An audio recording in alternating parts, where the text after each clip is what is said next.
Stamattina mi sono svegliato. Ah. Bella ciao, bella ciao. Oh my God!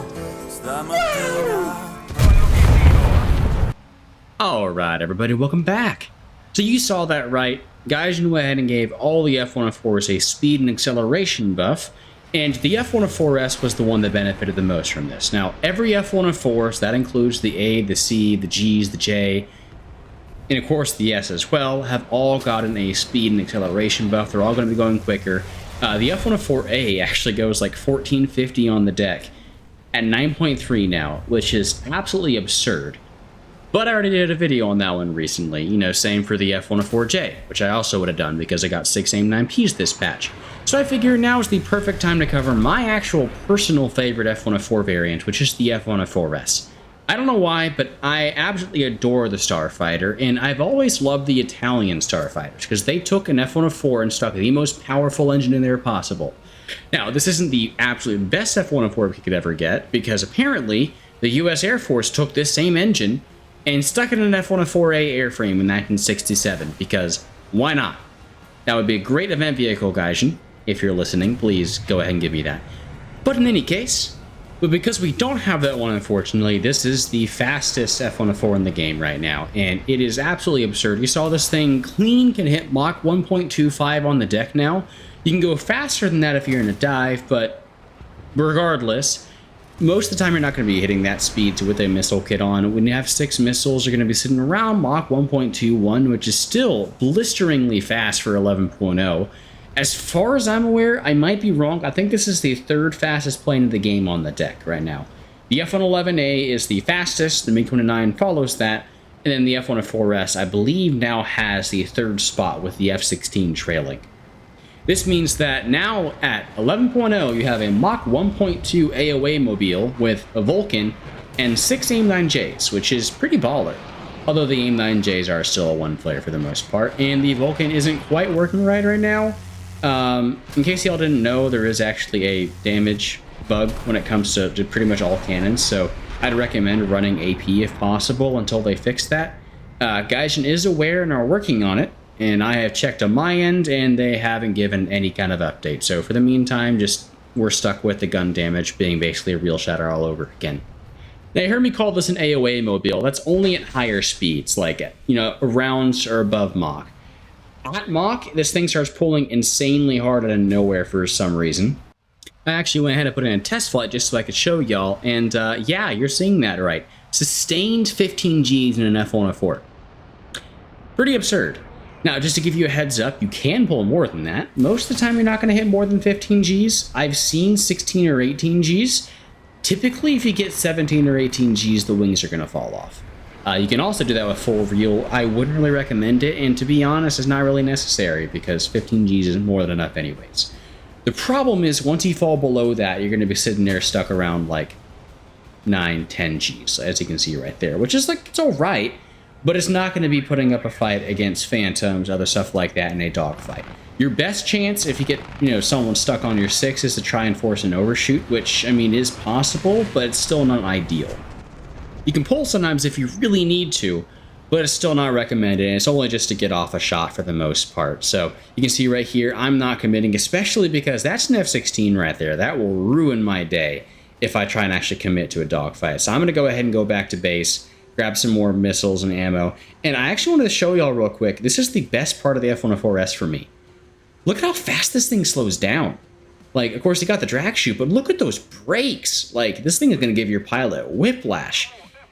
I honestly kind of wish that you were still able to land on helipads, because this thing would have no problem with how short its landing run is. It's actually slower to try and belly land it than just land normally with gear, which is like one of the only planes that I can think of that, you know, is actually like this. And everything I said, by the way, was just in a top-tier match. This thing is 11.0, and I can't speak for every nation, but 11.0 Italy is getting a ton of down tiers of 10.0 right now. And so you're already one of the fastest planes on the deck in a top-tier match. Now imagine when you're at 10.0 and you're fighting stuff like, you know, F8Us, you know, 10.3 F8Es and all that kind of stuff, and they just have no chance in catching up to you, just none at all. It's just absurd how much faster this plane is now, and especially the acceleration above Mach is so much better than it used to be. Now, this isn't going to make it like super meta or anything, and to be honest, I kind of feel like this thing should maybe still be 10.7, maybe, just because it is still weaker than most of the other 11.0 fighters. But this does at least give it one really nice thing where now it can at least outrun most of the stuff that it's facing, at least at its BR. Where before it didn't really have that because it was a similar speed to a lot of the Phantoms and stuff like that. Now, one of the really cool things about the Italian F-104s compared to every other F-104 in the game is they actually get Sparrows. They are the only F-104s to get this feature.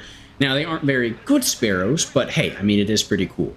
Personally, I actually do enjoy running them in the full down tiers of 10.0, because you do get a lot of people that will space climb, like this A5C right here, and he's not running chaff either.